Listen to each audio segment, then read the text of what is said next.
Ensuite, si on passe à l'étage au-dessus, donc nous avions le fait que ce soit mis en bouteille la propriété. Est-ce que c'est un attribut qui est valorisé par le consommateur? Nous avions un certain nombre de messages durables. Alors là, le côté durable était assez large d'une certaine manière. Donc ce que nous avons inclus là-dedans, c'est le petit logo carbone 0, donc pas d'émission de CO2. Le petit logo Protect Planet, qui est en fait un logo actuellement propriété de Camas, la butinière, donc c'est Anne de Joyeuse, une entreprise du Sud. Nous avions agriculture biologique, et nous avions deux autres logos. Le premier est 10% de poids de verre en moins. Et le dernier était un logo que nous avons complètement créé, qui est socialement responsable pour avoir un petit peu le côté fair trade. Donc voilà, donc ça, la question, toujours pareil, laquelle de ces bouteilles vous voudriez choisir, ou vous choisisseriez ce soir pour déguster avec votre ami?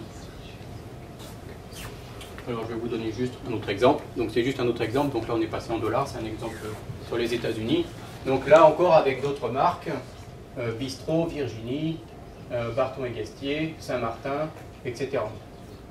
Et bien évidemment avec le vin bio qui était un peu différent, je l'ai oublié tout à l'heure.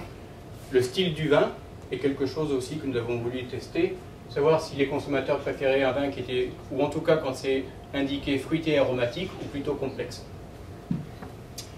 Alors même question que tout à l'heure, qu'est-ce qui est le plus important de votre point de vue? Qui pencherait pour le prix? Encore une fois. Ouais. Alors si ce n'est pas le prix pour tous les autres, hein, aucune idée, ou vous pensez qu'il y a autre chose qui est important? La couleur et le goût. Donc le cépage et le style du vin. Enfin, la couleur, c'est le cépage. Là, oui. Donc, alors je ne vais pas vous donner tous les résultats, bien évidemment, puisque c'est confidentiel, mais je peux au moins vous donner ça. Donc ce sont deux pays, pays 1, pays 2. Donc, au niveau du premier pays, le prix concourt à 65% du processus de choix. Et là, pour ceux qui pensaient que le prix effectivement était quelque chose d'important, si vous regardez le pays 2, ben, c'est pas si évident que ça. Donc ce que je veux dire par là, c'est que pour le pays 2, le cépage est quelque chose qui concourt à 41%. Donc globalement, c'est important. Le résultat important, nous, qui nous intéressait aussi, c'était par rapport à l'ensemble de ces éléments, comment allait se positionner la marque du vin, donc l'ensemble des 16 marques que nous avons testées, comment allait se positionner le message durable, et comment allait se positionner la région d'origine. Alors c'est quelque chose que j'ai aussi discuté tout à l'heure avec mes étudiants de master. Au niveau de Bordeaux, il y a un élément qui est clair, c'est que c'est la région dans le monde qui a la plus grande notoriété. Je pense que les résultats sont à peu près entre 90 et 100% pour simplifier. Donc c'est énorme.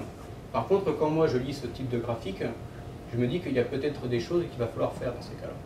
Parce que si l'origine ou la région d'origine ne concourt qu'entre 3 et 5 ou 7% du processus d'achat du consommateur, ça veut dire qu'il y a beaucoup d'autres éléments, donc beaucoup d'autres régions, qui vont certainement utiliser ce genre de réponse, ce type d'information, pour essayer de promouvoir d'une certaine manière, ou en tout cas un peu mieux leur vin.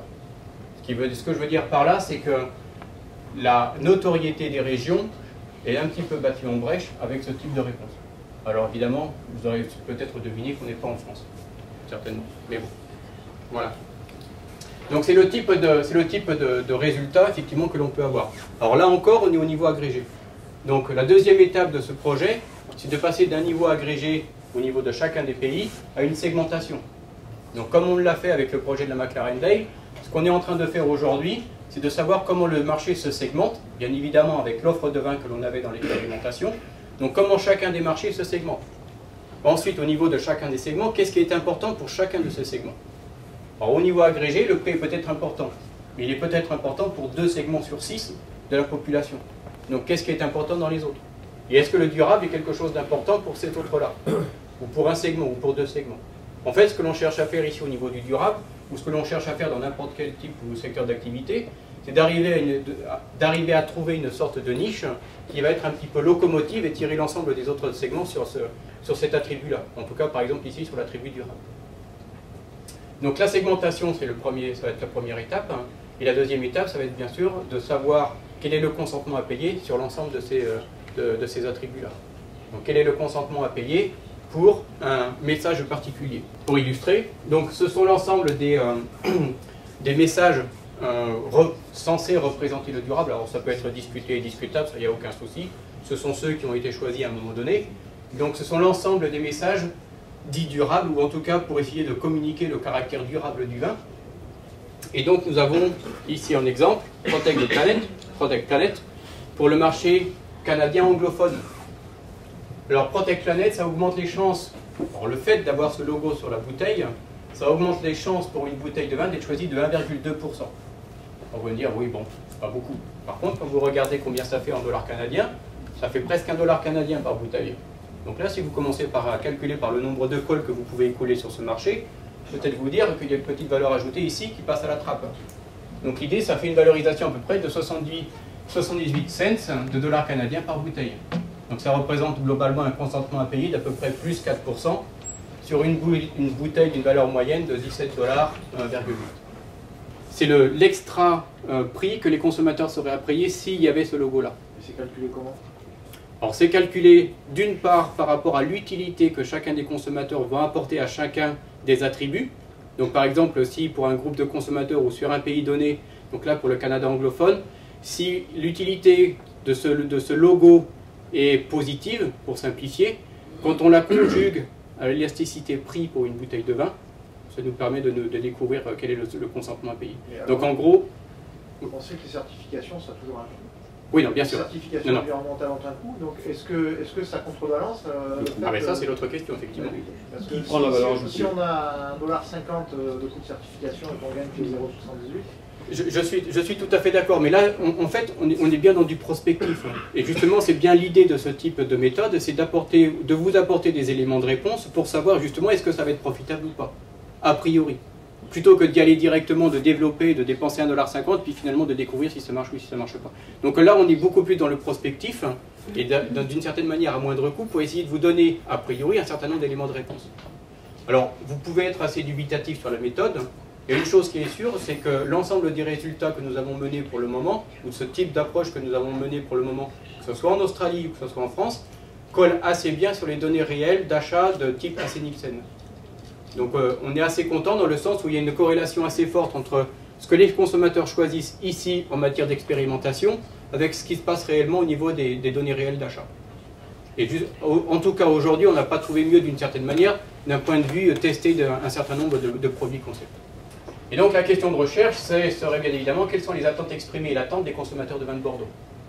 Donc là on aura un certain nombre d'éléments de réponse au niveau de cette étude, mais il y en a bien évidemment d'autres, certainement qui seraient attestés. Et donc là, en France, en Angleterre, etc., et la grosse inconnue c'est effectivement en Chine. Donc avec un niveau quand même, un marché de toute manière qu'il ne faut pas ignorer, d'une manière ou d'une autre, et donc on connaît finalement assez peu au niveau du comportement des consommateurs. Le deuxième aspect sur lequel nous aimerions bien travailler, donc là, on s'apparentait assez, d'une certaine manière, à une offre linéaire de supermarché, qu'on le veuille ou non, pour simplifier.